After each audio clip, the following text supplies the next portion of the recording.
right.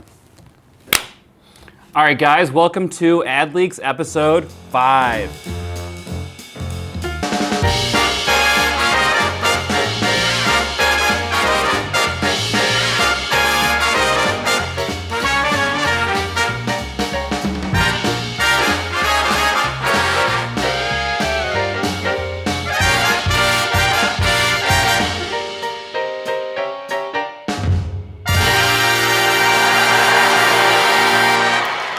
Welcome to AdLeaks episode 5. This is where we cover January 23rd to January 30th. Once again, this is only content in AdLeaks from January 23rd to the 30th. And now, a message from our sponsor. Action! Brace yourself!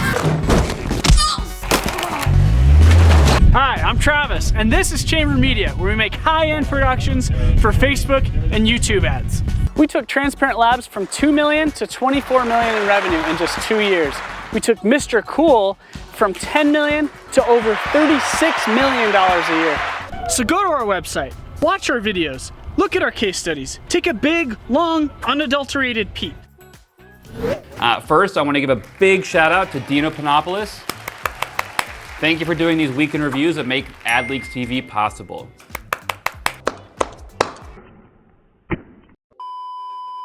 What the fuck?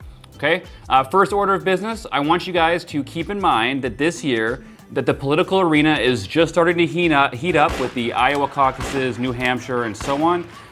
So we are likely to see an unseasonal increase in CPMs due to the election year. So just keep that in mind when you start seeing your CPMs go up, all right? And don't forget that if you aren't a member of AdLeaks, don't forget to join AdLeaks.com to get access to all of these posts I mentioned in this video, as well as 500 other videos, courses, how-tos, tutorials, and many more, not to mention over 50 amazing deals on your favorite software and services that can save you literally hundreds of dollars a month, okay? You can actually ROI on your AdLeaks membership.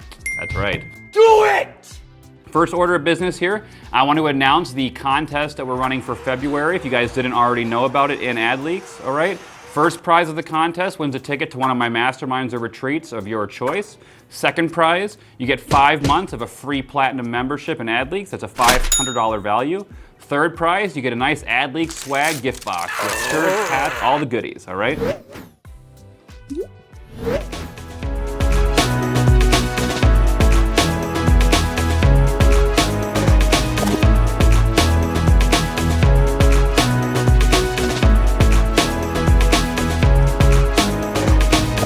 So this first post that I want to go over was one of my favorite posts of the week, actually. It was about strategizing your SMS and email marketing to capture leads and whatnot for Valentine's Day or for any holiday. This is by Joshua Chin, okay? And this is to replicate Joshua's tested and proven holiday strategy from his Black Friday Cyber Monday 2019 that catapulted their $831,000 week that you can apply here to Valentine's Day and any other holidays, all right? Here are 3 campaigns to get the gist of their 6-step Valentine sequence that use both email and SMS marketing.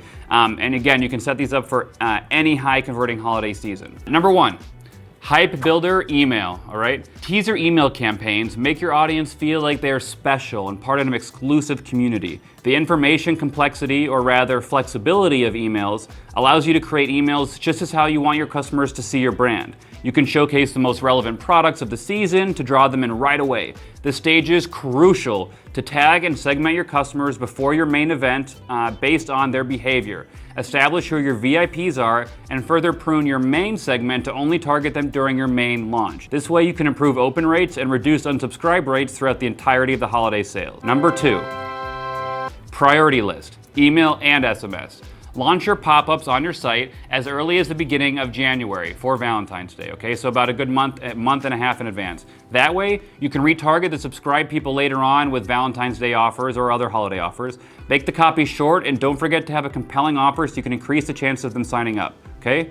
Offer them a clear call to action. Whether subscribing to your list or getting first dibs on your new collection, be clear of what you want them to do. Attract them with incentives. By taking personal information, be it email or SMS, you want to give your future customers something in return. Offering a discount code to newbies or a free shipping coupon actually goes a long way. Benefit them visually. An image that celebrates this holiday's theme is powerful. Be mindful of how it's optimized for mobile, tablet, and of course, desktop. And remember, one size does not fit all, okay? Pop-ups on your site can serve different functions. Thus, it's important that their copy is tailored to these. And by pop-ups, we're talking about a pop-up to collect their email or their phone number. And number 3, priority launch, okay? Email and SMS. Your VIPs are a self-optim group of highly excited, high-value customers who purchase from you recently and frequently. Show exclusivity when you roll out the priority list invites before any sales emails. Your priority launch should be executed before your main launch to gain loyalty and trust with your loyal customers, a group that is worth more than you think, okay? This is a great post by Joshua, and I highly recommend you guys check it out. I was just kind of summarizing it, but there's a lot of great information in there on the exact specifics that you definitely need to check out. This next post was by none other than Jeff Minichbach about how to use Upwork to land clients. All right, Jeff says, if you're not using websites like Upwork to land customers for design, marketing, production, or other kinds of jobs, you're totally missing out on business, okay? Jeff was top rated for several years on Upwork and was able to generate over $100,000 in his first year in 2016 by bidding on jobs all day, every day. Yes, it's basically a full-time job most times, but it works and the ROI is huge. In this video are his favorite tips and tricks for landing new business from Upwork that could add thousands of dollars per month in additional revenue for your business. So definitely check that out, and thank you, Jeff. This next post was by none other than Rutger Toll, one of our frequent contributors, so thank you, Rutger. This is about how to use page insights for Messenger. Quick, short, little 5-minute video, which is perfect. And in this video, Rutger shows us where you can find your page insights for Messenger, what metrics to look at, all right? You can use this data to decide if you should send your next broadcast out or not, all right? He also shows you how to determine your block rate, what's normal, what's too high, what to include in your ad sets, what to exclude, and what to make sure you don't do so you don't run into any issues, and so much more. If you're doing anything with Messenger or want to be doing anything with Messenger, this is a must-watch video. Thank you, Rutger. This next post was by none other than Tyler Garner, the 3 sticking points of e-commerce growth that's holding you back, all right? And this was a great post about the things that are typically holding people back in 3 levels of spend, all right? The main ranges that people get stuck in seem to be the 0 to 500 a day in spend, the 500 to 5,000 a day in spend, and then the 5,000 plus in spend, okay? I'm just gonna summarize this post, but for the 0 to 500 a day, how to break out of this zone, you gotta really work on your landing page, your sales process, your offer, your product, and positioning. So basically all the basics, okay? If you're stuck in that spend, that's what you need to work on, all right? Once you get out of that and you're $500 a day plus, okay, you're gonna find you get stuck in another zone, the $500 to $5,000 a day zone, all right? How to break out of this is you need very powerful creative, killer copy, you need customized rules and automation for your ad buying, you need some talented ad buyers, you need to horizontally scale and recycle audiences. You need to do a lot of conversion rate optimization. You need to mess with your pricing. You need to structure or restructure your offer, perhaps. You need to optimize your funnel flow, and you definitely need to optimize your customer lifetime value, okay? So these are all the things that will allow you to scale past $5,000 a day into the next one, all right? So to scale profitably beyond $5,000 a day, there's a bunch of things you need to do. One of them, which is a big one, is creative. And we recommend that you get creatives from Welling Media or Chamber Media. Both great companies. The next thing would be angles, okay? You also need a great angle for whatever your product is. You need some great media buyers. You need to start segmenting audiences. You're gonna have to restructure your offer, diversify your offers, okay? This will increase average order value and such. You need automation at scale, so you're gonna have to automate more of your customer service, more of your ad buying, and so on. You're gonna need better attribution measurement, which is measuring where the sales are coming from and how much of it. You need to diversify your assets like landing pages, advertorials, product pages, quizzes, and so much more. You're gonna need to focus on new audiences, recycling old audiences, and conversion rate optimization, of course, all right? This was a very, very, very long and detailed post, and I just kind of covered the basics of it, but I definitely recommend that you read this post, especially if you're struggling anything below the $5,000 a day mark. This will be very helpful for you. Now we come to some general questions. This first one was what is your favorite high spend lead generation structure for your Facebook campaigns, all right? And my favorite answer was my own answer. which is shotgun and surfing all day long, guys. If you aren't aware of my shotgun strategy, it's in the unit section, but basically, you're gonna wanna start out with 20 to 40 ad sets in one campaign with high budgets. Then you start cutting ads first around 4 a.m. that aren't doing well. Then you start cutting ad sets around 6 a.m. that are doing terrible, okay? Then you cut anything doing terrible again in another few hours. Then at noon, you're gonna be doing only things on the ad set level, and you cut anything that's not profitable at even by $1, and you continue this for the next few hours, then reset and turn everything back on and do this for another few days, okay? Once it's been a few days, you can start leaving bad ads off. After a few more days, you can start leaving bad ad sets off. The good ad sets you should be surfing during this time. This is obviously a very simplified way to describe this. And if you want to get a full detailed look, I definitely recommend you check out my shotgun and surfing video in the unit section.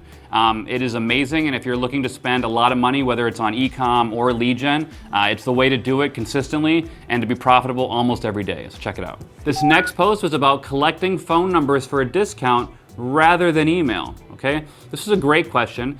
Christopher Berg had a great answer here, and he said, for me, email is slightly edging out SMS on revenue when considering email and phone number collection rate and campaign revenue. Email wins hands down when he considers, though, that he gets a much bigger list for retargeting on other ad platforms. Here's his stats on testing phone collection versus email collection, okay? His email pop-up collection rate was 8%, whereas his phone number pop-up collection rate is only 0.7%, okay? Big difference. His email campaign average revenue per unique email is about 4 cents, 4.5 cents, okay? His SMS revenue per phone number is about 50 cents. Big difference there, right? And when you factor it all in, the email pop-up collection RPM is 35 cents, and the SMS pop-up collection is 34 cents. So email slightly is beating SMS. If you optimize it a little more to maybe ask for email on desktop and SMS on mobile, you could probably optimize that a little more, but those are some great stats, so thank you for that, Christopher. This next post was examples of good e-commerce YouTube ads. A lot of you guys out there run e-commerce, and a lot of you aren't doing YouTube or aren't doing it well, and have had issues with it. So this was a great post with tons of examples of amazing YouTube ads for e-commerce. Too much to share here, but check it out for some inspiration. We're gonna play some over my voice here so you can see a few of them, but these are a great post. So if you're an AdLeaks Platinum, definitely check that out for some great inspiration, okay? This next question I see quite frequently, actually, so I'm glad we're gonna address it. It's improving your customer feedback score in Facebook, okay? We all know how important that is, right? My favorite answer was by none other than Damien DeFranco. And this was a long answer, but I'm gonna shorten it for you. So long answer short, Damien said to have products you would be proud to sell. If the quality isn't high enough where you would be confidently selling it to your family, don't sell it. Long story short, build a brand around real quality products and real quality customer service. It's that simple, people, okay? If your quality of the product's not good, your customer service isn't great, if you wouldn't recommend it to your best friend or your family, don't do it. You need to make your business so good that you actually will be around in a few years. All right, this next post was someone asking about if there's any good video views strategies. And my favorite answer was by Jamie Harmon. And she says, video views and page post engagement at the top of funnel, video views and awareness in the middle of funnel at a $1 a day per ad set, targeting all possible custom audiences who have engaged with your brand in the last 28 days. And you're gonna stack each one of those in different ad sets based on Kurt Malley's belt method, and it totally kills it. I love Kurt.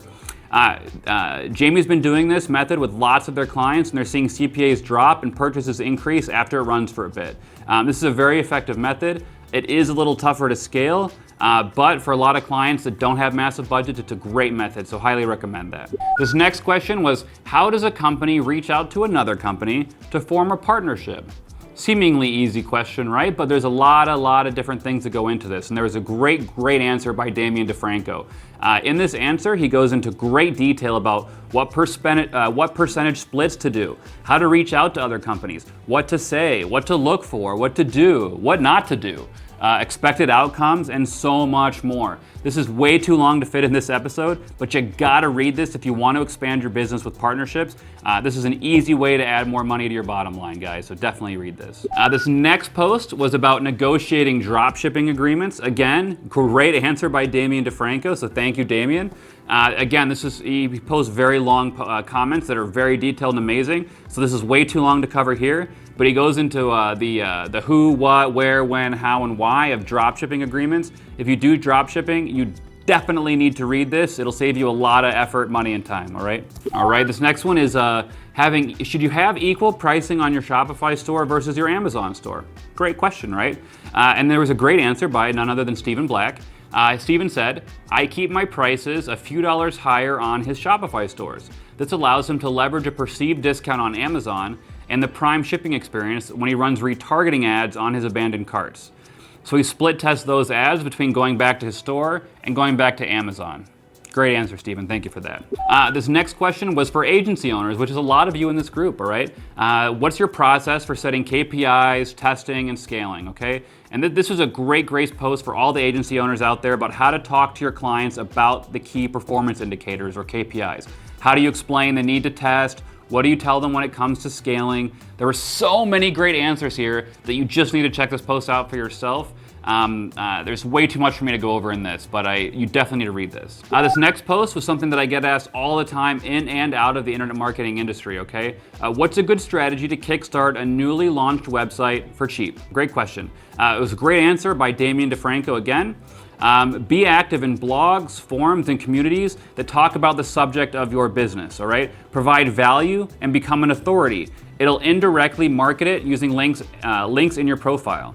You can use Q&A sites like Yahoo Answers, Quora, Reddit, etc. Write detailed answers there in the space and talk about your niche. Become an authority there and top writer in categories, and it attracts a lot of people to follow you and in turn your website.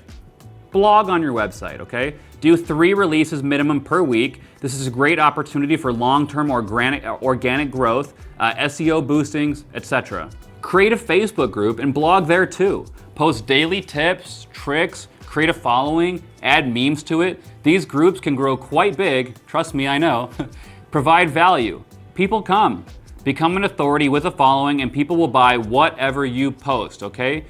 Also, create a YouTube channel and release 2 to 3 tutorials a week on just anything that your business and product can be useful for. This will generate long-term viewers and traffic. Lots of things you can do all for free that just take a bit of your time. All right, guys, so thanks for tuning in to AdLeaks episode 5. This is your host, Tim Bird, and you stay classy, AdLeakers.